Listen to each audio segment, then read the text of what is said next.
नमस्कार मित्रों, स्वागत है आप सबका हमारी क्लास में। मित्रों, आप लोगों की बड़ी मांग थी और आप लोगों की बड़ी रिक्वेस्ट थी कि आप लोगों को पॉलिटी कम समझ में आती है, पॉलिटी समझने में थोड़ा दिक्कत होती है या पॉलिटी के क्वेश्चन नहीं बन पाते हैं। ठीक है, तो पॉलिटी के क्वेश्चन नहीं बन पाते हैं तो इसके लिए हमने आपके लिए एक नया आज एक नया इनिशिएटिव हम शुरू करने जा रहे हैं। इससे क्या होगा कि आपकी पॉलिटी के क्वेश्चन गलत नहीं होंगे। ठीक है, इससे आपके पॉलिटी के क्वेश्चन गलत नहीं होंगे। तो हम क्या करेंगे कि बेहद शार्ट में, बहुत संक्षिप्त में एग्ज़ाम ओरिएंटेड ज़रूरी चीज़ें आपको बताएंगे। भारतीय राज व्यवस्था और शासन से। ठीक है, यही टॉपिक या भारतीय राज व्यवस्था और शासन वाला टॉपिक ही हमारे एग्ज़ाम में पूछा जाता है। पॉलिटी वर्ड पॉलिटी का कोई मतलब नहीं है, वो हमारे सिलेबस में है नहीं।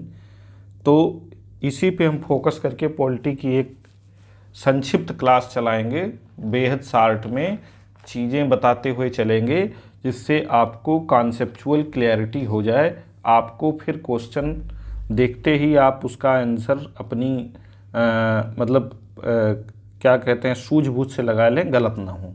ठीक है, तो आज जो है हमारी ये पहली क्लास है, तो हम शुरू कर रहे हैं।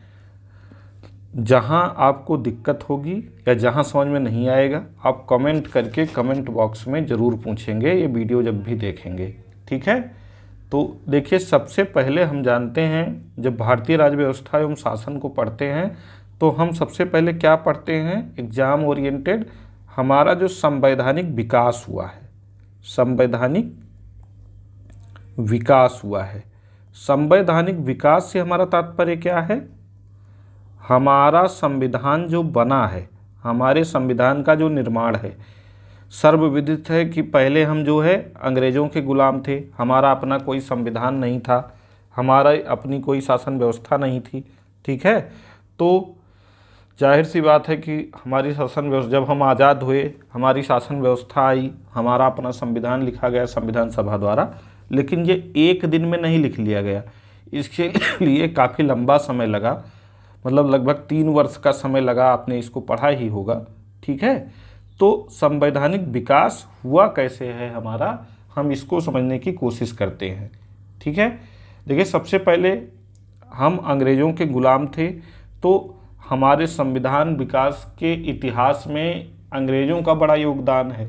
ठीक है, लेकिन उन्होंने हमारे संविधान के विकास करने के लिए कोई नियम या कानून नहीं बनाया, बल्कि उन्होंने अपने लाभ के लिए, अपने लिए जो नियम या कानून बनाए, बाद में वही हमारे संवैधानिक विकास का आधार बन गए। ठीक है, तो हमारे संवैधानिक विकास या हमारा संवैधानिक विकास कैसे कैसे हुआ, इसको जो है हम समझने की कोशिश करते हैं।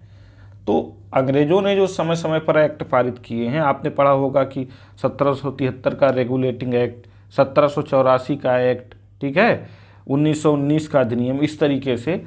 तो जो उन्होंने समय समय पे अधिनियम पारित किए, सबसे पहले हम उसको जानने की कोशिश करेंगे। ठीक, तो देखिए, शासन को अपने अनुकूल बनाए रखने के लिए अंग्रेज़ों द्वारा समय समय पर जो एक्ट पारित किए गए, वो एक्ट हम देखते हैं, अगर मोटे तौर पर देखें तो 2 चरणों में पारित हुए। ठीक है, वो 2 चरण कौन कौन से थे? देखिए, पहला चरण क्या था? पहला चरण था ईस्ट इंडिया कंपनी के अंतर्गत, ईस्ट इंडिया कंपनी के अंतर्गत। और दूसरा चरण क्या था? भारत शासन अधिनियम, भारत शासन अधिनियम के अंतर्गत। ठीक, देखिए, भारत शासन अधिनियम के अंतर्गत जो है इन्होंने पारित किया, और ईस्ट इंडिया कंपनी के अंतर्गत। ईस्ट इंडिया कंपनी का शासन हमारे यहाँ कब से कब तक था? तो आपने पढ़ा ही होगा कि 1773 से 1853 तक, 1773 से 1853 तक जो अधिनियम बने वो ईस्ट इंडिया कंपनी के अंतर्गत बने। और भारत शासन अधिनियम के अंतर्गत जो है 1858 से 1947 तक, यानी जब हम आज़ाद हुए तब तक। ठीक है, देखिए 1773 से इन्होंने जो है अधिनियम लाने शुरू किए, अधिनियम बनाने शुरू किए। और कब से कब तक इन्होंने बनाया? 1853 तक। और ये ईस्ट इंडिया कंपनी के अंतर्गत था। ठीक है, इसका मतलब क्या है कि हमारे देश में 1773 से लेकर के 1853 तक कंपनी का शासन था। और उसके बाद 1858 से लेकर के 1947 तक क्या था? मतलब हम सीधे ब्रिटिश सरकार के गुलाम हो गए, ब्रिटिश गवर्नमेंट का शासन था। ठीक है, तो सबसे पहले हम पढ़ेंगे कंपनी के अंतर्गत जो पारित अधिनियम थे उनके विषय में। देखिए, आपने एक चीज़ नोटिस किया होगा, आप पढ़ते होंगे कि 1773 का रेगुलेटिंग एक्ट,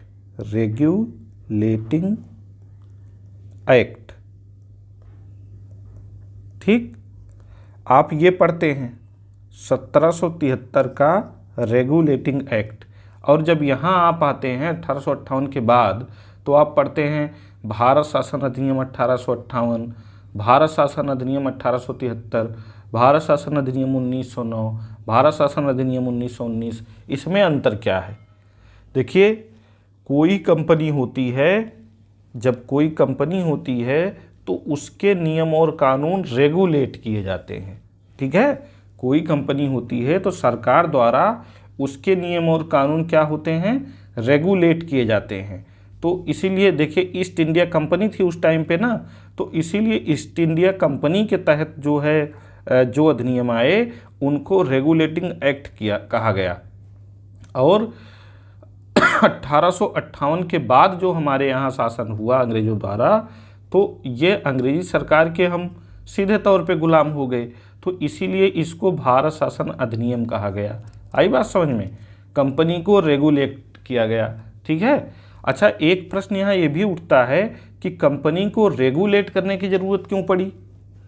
कंपनी को रेगुलेट करने की ज़रूरत इसलिए पड़ी, इसको एक एग्जाम्पल से हम समझते हैं। ठीक है, सपोज करिए कि हमारे यहाँ अभी रिलायंस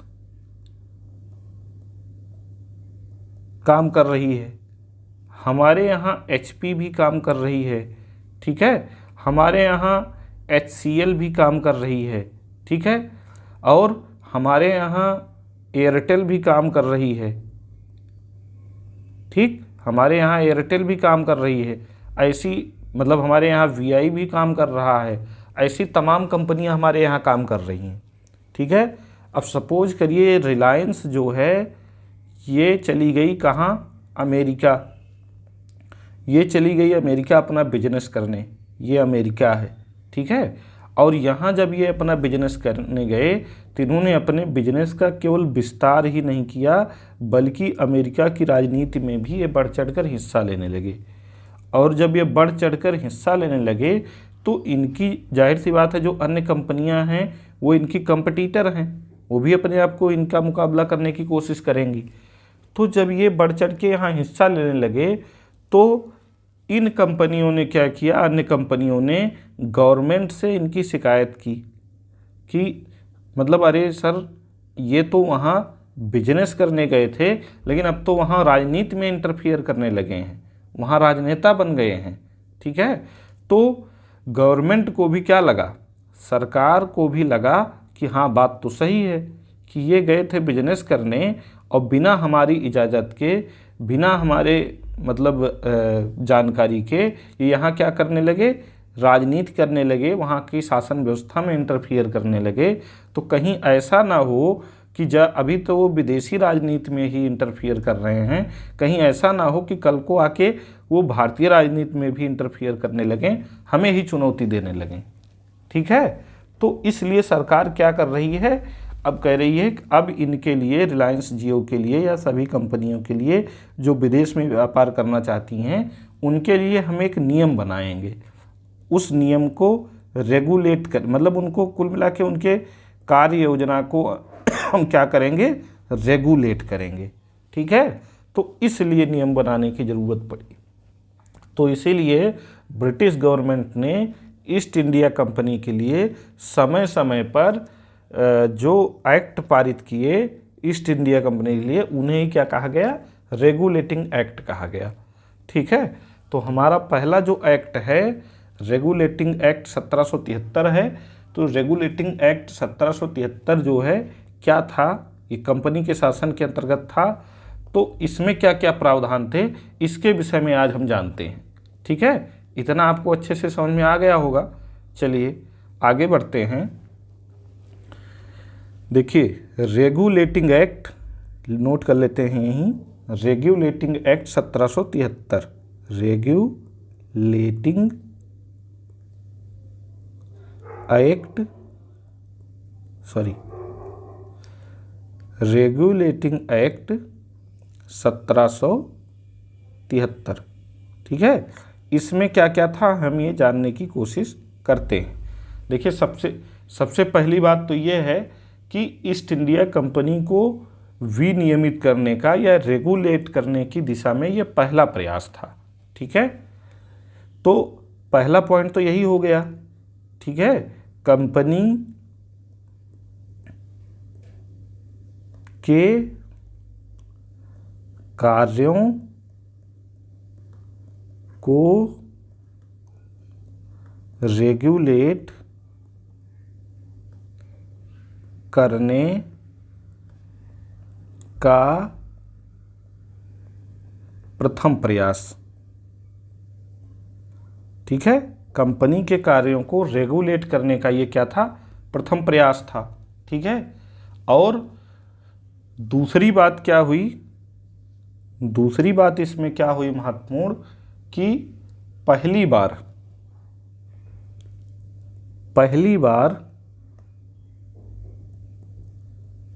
कंपनी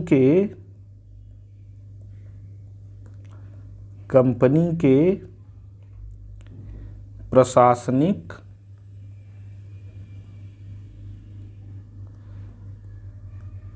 और राजनैतिक कार्यों को, राजनैतिक बोलना गलत है, राजनीतिक सही है हिंदी के दृष्टिकोण से, जो लोग हिंदी पढ़ते होंगे वर्तनी वो जानते होंगे। तो पहली बार कंपनी के प्रशासनिक और राजनीतिक कार्यों को मान्यता मिली। ठीक है, देखिए अभी तक कंपनी, हमने आपको अभी एग्जांपल से समझाया ना कि अभी तक कंपनी बिजनेसमैन थी, अब कंपनी क्या कर रही है, राजनीति में भी इंटरफियर कर रही है भारत की, विशेष तौर पे बंगाल की।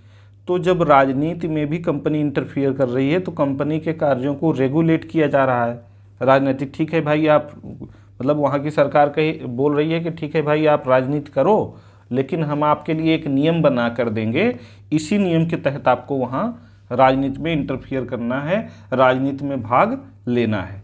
ठीक है, तो मतलब इसके पहले कभी भी कंपनी के प्रशासनिक और राजनीतिक कार्यों को मान्यता या इजाज़त नहीं मिली थी। तो ये पहला प्रयास था 1773 के रेगुलेटिंग एक्ट के द्वारा कि जब पहली बार कंपनी के प्रशासनिक और राजनीतिक कार्यों को मान्यता मिली। ठीक है, तो ये क्वेश्चन कई बार आया है कि ईस्ट इंडिया कंपनी के प्रशासनिक और राजनीतिक कार्यों को पहली बार मान्यता कब मिली, रेगुलेटिंग एक्ट 1773 के अंतर्गत, या पिट्स इंडिया एक्ट 1784 के अंतर्गत, या भारत शासन अधिनियम 1909 के अंतर्गत। इस तरीके से क्वेश्चन आया है। ठीक है, तो इसका ध्यान रखिएगा। अगला पॉइंट इसमें हम क्या ऐड कर सकते हैं कि पहली बार केंद्रीय प्रशासन की नींव रखी गई, नींव रखी गई। ठीक है, ये पहला अवसर था कि जब भारत में केंद्रीय प्रशासन की नींव पड़ी। ठीक है, चलिए अब ये तो मोटे तौर पे कंपनी रेगुलेटिंग एक्ट 1773 के विषय में जानकारी हो गई कि कंपनी के कार्यों को रेगुलेट करने का यह पहला प्रयास था। पहली बार कंपनी के प्रशासनिक और राजनीतिक कार्यों को मान्यता मिली और पहली बार कंपनी के शासन के अंतर्गत केंद्रीय प्रशासन की नींव पड़ी हमारे यहाँ। अब इसकी जो रेगुलेटिंग एक्ट 1773 था, इसकी विशेषताएं क्या क्या थीं, अब ये हम जान लेते हैं।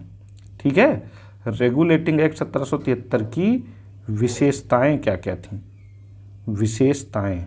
ठीक है, इसके विषय में हम आप जानते हैं इसकी विशेषताएं क्या क्या थीं। ठीक है, रेगुलेटिंग एक्ट 1773 की देखिए, इसकी विशेषता में हम क्या क्या पॉइंट जोड़ सकते हैं, क्या क्या थी। पहली विशेषता यह थी, इसकी पहली विशेषता थी कि बंगाल का गवर्नर, बंगाल का गवर्नर अब गवर्नर जनरल हो गया। अब गवर्नर जनरल हो गया। ठीक है, पहली विशेषता यही थी कि बंगाल का जो गवर्नर था वो अब गवर्नर जनरल हो गया। जब कंपनी एक बिजनेसमैन के रूप में, एक बिजनेस बॉडी के रूप में कार्य कर रही थी, तब गवर्नर का पद हुआ करता था। ठीक है, लेकिन जब कंपनी बिजनेस बॉडी के साथ साथ पॉलिटिकल बॉडी के रूप में भी कार्य करने लगी तो गवर्नर को अब क्या कहा जाने लगा, गवर्नर जनरल कहा जाने लगा। ठीक है, तो जिस समय ये नियम बना, जिस समय रेगुलेटिंग एक्ट 1773 आया, उस समय जो है बंगाल का गवर्नर कौन था बताइए। उस समय बंगाल का गवर्नर था वारेन हेस्टिंग्स। कौन था, वारेन हेस्टिंग्स। अच्छा, आपसे पहला गवर्नर पूछा जाए तो क्या बताएंगे बंगाल का, आप बताइएगा हमको, आपके लिए क्वेश्चन है। ठीक है, तो बंगाल का उस समय गवर्नर कौन था, वारेन हेस्टिंग्स था। तो जो उस समय बंगाल का गवर्नर था उसी को अब गवर्नर जनरल कहा जाने लगा। तो वारेन हेस्टिंग्स ही जो है इस तरीके से बंगाल का प्रथम गवर्नर जनरल बना। ठीक है, वारेन हेस्टिंग्स ही बंगाल का प्रथम गवर्नर जनरल बना। ठीक है, प्रथम गवर्नर जनरल, प्रथम गवर्नर जनरल। अगर अंतिम गवर्नर पूछा जाएगा बंगाल का तब भी यही होगा, क्योंकि उस समय गवर्नर यही था, बाद में यही गवर्नर जनरल बन गया। ठीक है, इसका ध्यान रखना है। अगला देखते हैं, अगली विशेषता क्या थी इस अधिनियम की, नंबर 2 कि बम्बई और मद्रास प्रेसिडेंसी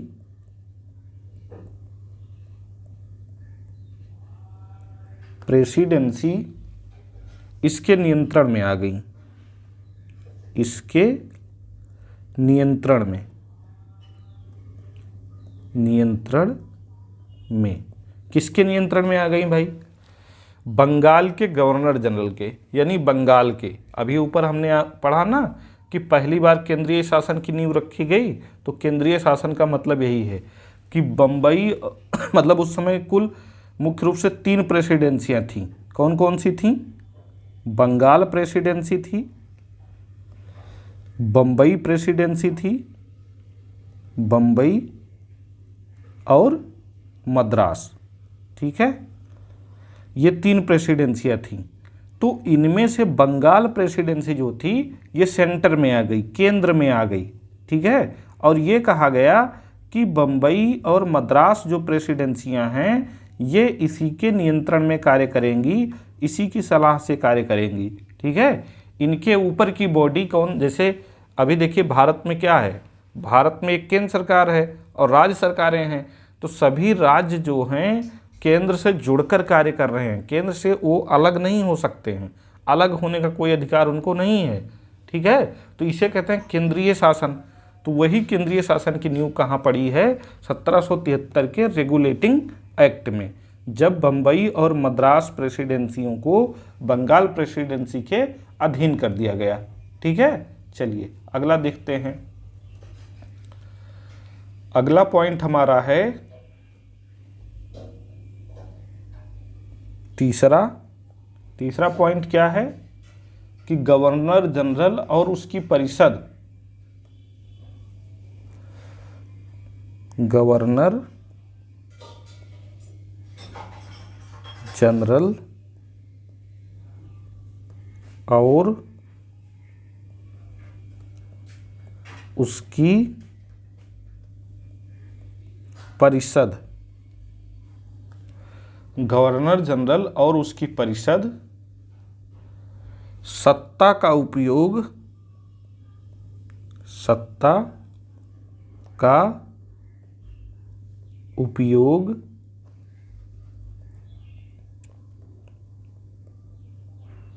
संयुक्त रूप से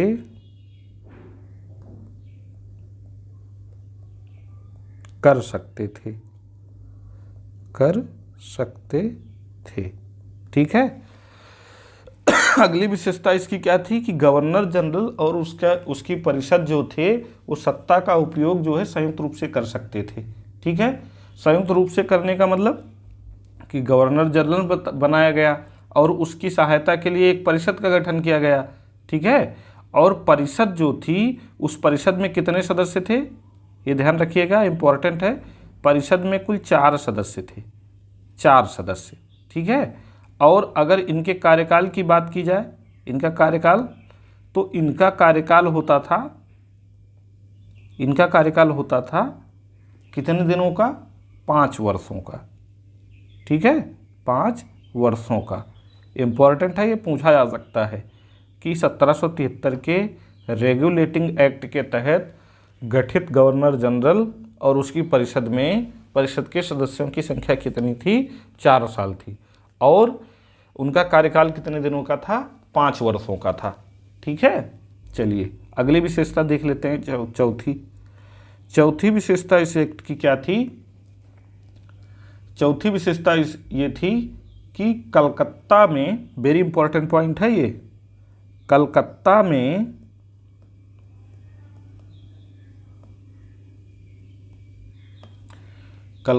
में एक सर्वोच्च न्यायालय की स्थापना की गई। ठीक है, ये बहुत पूछा जाता है। तो पहली बार रेगुलेटिंग एक्ट 1773 के अंतर्गत क्या हुआ कि कलकत्ता में एक सर्वोच्च न्यायालय की स्थापना की गई। ये स्थापित तो रेगुलेटिंग एक्ट 1773 के अंतर्गत किया गया, ठीक है, सर्वोच्च न्यायालय, लेकिन ये जो सर्वोच्च न्यायालय बना, इसकी स्थापना अगर पूछ लिया जाएगा कब हुई थी, तो 1774 में हुई थी। इसका ध्यान रखिएगा, 1773 के रेगुलेटिंग एक्ट के तहत 1774 में कलकत्ता में एक सर्वोच्च न्यायालय की स्थापना हुई थी। और इसके जो न्यायाधीश थे, इसका मुख्य न्यायाधीश कौन था सर्वोच्च न्यायालय का, इसका मुख्य न्यायाधीश, यहाँ से क्वेश्चन बनता है, मुख्य न्यायाधीश अगर पूछा जाएगा, इसका मुख्य न्यायाधीश कौन था, एलिजा एम्पे। इसका नाम क्या था, एलिजा एम्पे। ठीक है, और वैसे पूछा नहीं जाएगा, लेकिन अन्य न्यायाधीशों की बात की जाएगी तो 3 अन्य न्यायाधीश थे। कौन कौन से, उनमें से एक का नाम था चैम्बर्स,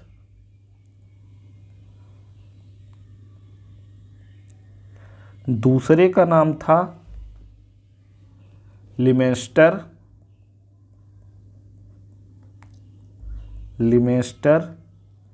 और तीसरे का क्या नाम था? हाइड। ठीक है। तो रेगुलेटिंग एक्ट 1773 के अंतर्गत कलकत्ता में जो सर्वोच्च न्यायालय स्थापित किया गया, उसमें जो है मतलब वो 1774 में स्थापित किया गया, और उसके मुख्य न्यायाधीश कौन थे? एलिजा एम्पे थे, और अन्य न्यायाधीशों के नाम थे चैम्बर्स, लिमेस्टर और हाइड। ठीक है, इतना आया समझ में। चलिए आगे बढ़ते हैं। पांचवा महत्वपूर्ण पॉइंट क्या था इसका? पांचवा महत्वपूर्ण पॉइंट था कि निजी व्यापार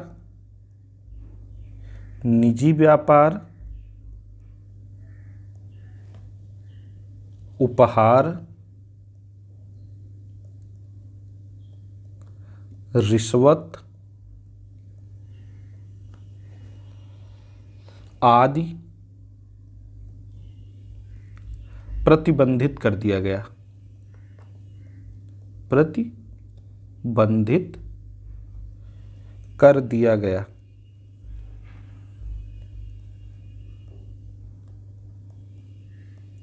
ठीक है। देखिए, कंपनी जो है पहले क्या करती थी? निजी व्यापार भी कर लेती थी, यहाँ के राजाओं महाराजाओं से उपहार भी प्राप्त कर लेती थी। आपने पढ़ा होगा ना कि अकबर ने कंपनी को ये दिया, औरंगजेब ने कंपनी को फलाना दिया, ढिमकाना दिया। ठीक है, आपने पढ़ा होगा। तो अब क्या हो गया, जब ब्रिटिश सरकार ने कंपनी को विनियमित करना शुरू किया, रेगुलेट करना शुरू किया, तो उन्होंने कहा भाई अब आप हमारे नियम से शासन करेंगे। आप शासन कर रहे हैं ठीक है, लेकिन आप हमारे नियम से करेंगे। अब आप प्राइवेट बिजनेस नहीं कर सकते हैं। अब आप वहाँ के लोगों से, राजाओं महाराजाओं से उपहार नहीं ले सकते हैं। अब वहाँ किसी प्रकार की आप रिश्वत नहीं ले सकते हैं। ठीक है। अगली महत्वपूर्ण विशेषता क्या हुई? छठी अगली विशेषता थी कि बोर्ड ऑफ डायरेक्टर्स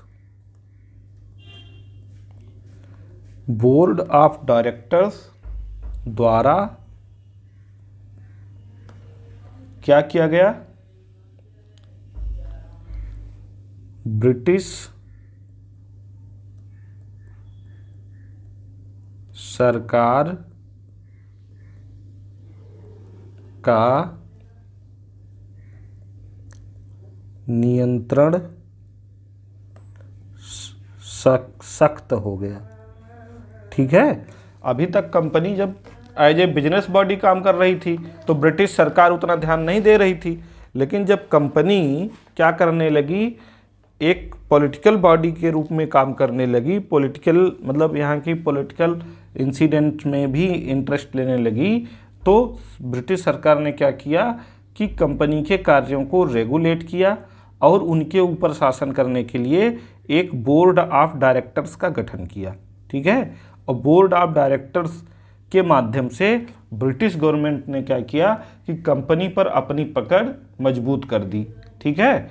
और अब क्या हो गया, बोर्ड ऑफ डायरेक्टर्स का कार्य क्या होता था? अगर बोर्ड ऑफ डायरेक्टर्स के कार्य की बात की जाए कि ये कैसे जो है कंपनी पे अपना नियंत्रण रखता था, तो ये सभी राजस्व, नागरिक और सैन्य मामलों की जानकारियां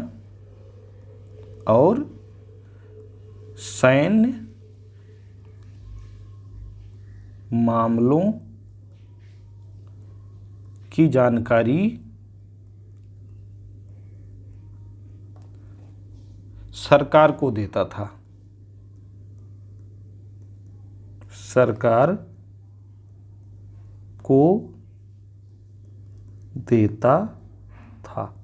ठीक है।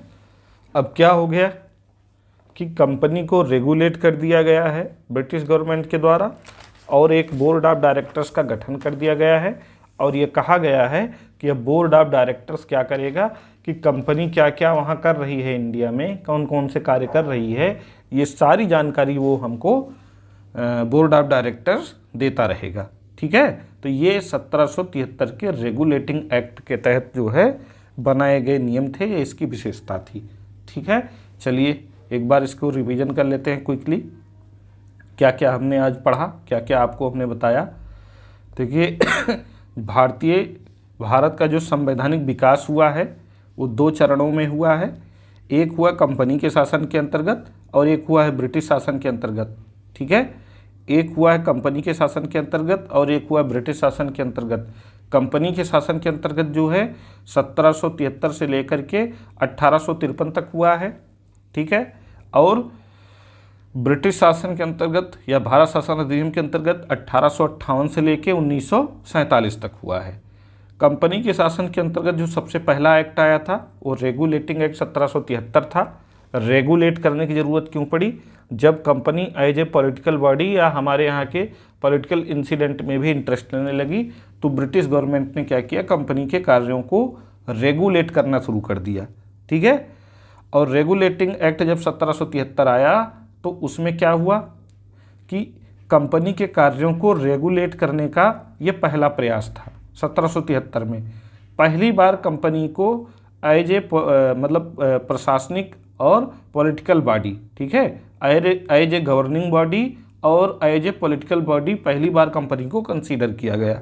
ठीक, पहली बार क्या हुआ, केंद्रीय प्रशासन की नींव रखी गई और इस केंद्रीय प्रशासन की नींव रखने का एक एग्जाम्पल है कि बम्बई और मद्रास प्रेसिडेंसियां, बम्बई और मद्रास प्रेसिडेंसी क्या हुई, अब ये बंगाल प्रेसिडेंसी के अधीन कर दी गई। ठीक है, और बंगाल प्रेसिडेंसी का जो गवर्नर था अब वो गवर्नर जनरल हो गया है। तो गवर्नर जनरल जो है अब क्या कर रहा है, अब वो बंगाल को तो देख ही रहा है केंद्रीय सत्ता के रूप में, साथ ही साथ वो बम्बई और मद्रास प्रेसिडेंसियों की भी जानकारी अपने पास रख रहा है। ठीक है, तो इसकी विशेषताएं क्या क्या थीं कि बंगाल का गवर्नर अब गवर्नर जनरल हो गया। इस तरीके से अगर पूछा जाएगा कि बंगाल का अंतिम गवर्नर कौन था तो वारेन हेस्टिंग्स था। बंगाल का प्रथम गवर्नर जनरल कौन था, तब भी वारेन हेस्टिंग्स होगा। और बंगाल का प्रथम गवर्नर कौन था ये हमने आपसे पूछा, आप हमको बताइएगा। ठीक है, अब क्या हुआ, बम्बई और मद्रास प्रेसिडेंसी इसके अधीन में आ गई, बताया ही गया अभी।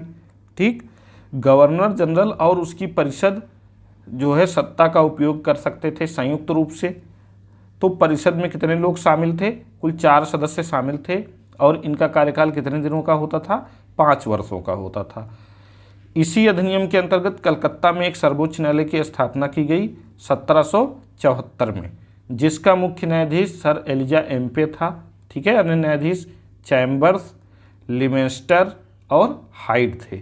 ठीक है, अब कंपनी से कह दिया गया कि आप ना तो कोई निजी व्यापार करेंगे, ना तो कोई उपहार लेंगे, ना तो कोई रिश्वत लेंगे, ये सब पूरी तरह प्रतिबंधित कर दिया गया है। अब जो है एक कंपनी के ऊपर एक बोर्ड ऑफ डायरेक्टर्स का गठन किया गया। बोर्ड ऑफ डायरेक्टर्स के माध्यम से ब्रिटिश सरकार ने कंपनी पर अपनी पकड़ और मजबूत की और बोर्ड ऑफ डायरेक्टर्स को कार्य सौंपा कि आप जो है कंपनी के जो है राजस्व मामले, नागरिक मामले और सैन्य गतिविधियों की जानकारी हमको समय समय पर देते रहेंगे। ठीक है, तो ये तो था भारत शासन अधिनियम 1773 का रेगुलेटिंग एक्ट। ठीक है, तो 1773 का जो रेगुलेटिंग एक्ट था ये हमने आपको अच्छे से एक्सप्लेन किया। अब अगली क्लास में हम पिट्स इंडिया एक्ट और उसके आगे के एक्ट की जल्दी जल्दी चर्चा करेंगे। तब तक आपके लिए होमवर्क है, आप हमको बताएंगे। क्वेश्चन 1 हमारा है कि रेगुलेटिंग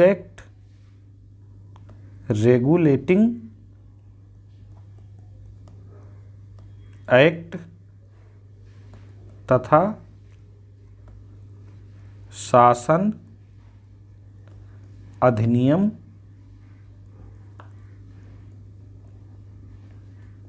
में मूलभूत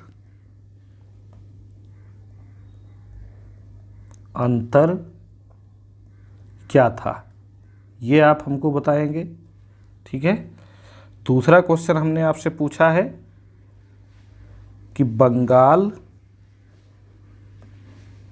का प्रथम गवर्नर कौन था।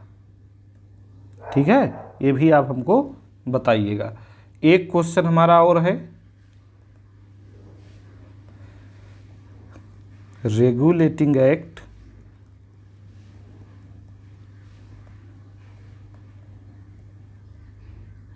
(1773) के समय बंगाल का नवाब कौन था।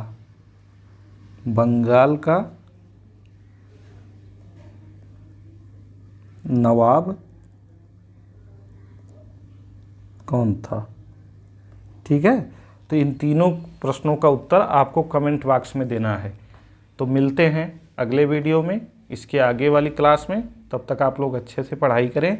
ठीक है, और परीक्षा बिल्कुल नज़दीक है, इसीलिए वीडियो शुरू किया गया है, ताकि आप लोगों को, जिन लोगों को पॉलिटी समझने में प्रॉब्लम हो रही है, उनकी प्रॉब्लम को सॉल्व किया जा सके, उनको कॉन्सेप्चुअल समझ उनके अंदर बिल्ड की जा सके। ठीक है, देखिए पॉलिटी जब मैं पढ़ाऊँगा, पॉलिटी पढ़ने में बहुत मज़ा आएगा।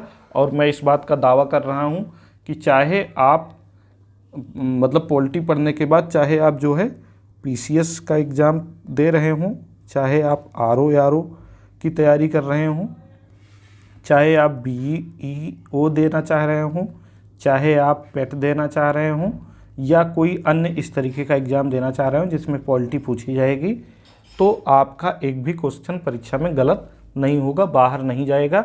अगर जितनी बातें हम बता रहे हैं उसको आप अच्छे से समझ लेंगे, फॉलो करेंगे तो। ठीक है, पढ़ाई करते रहें, मिलते हैं फिर अगली क्लास में। धन्यवाद।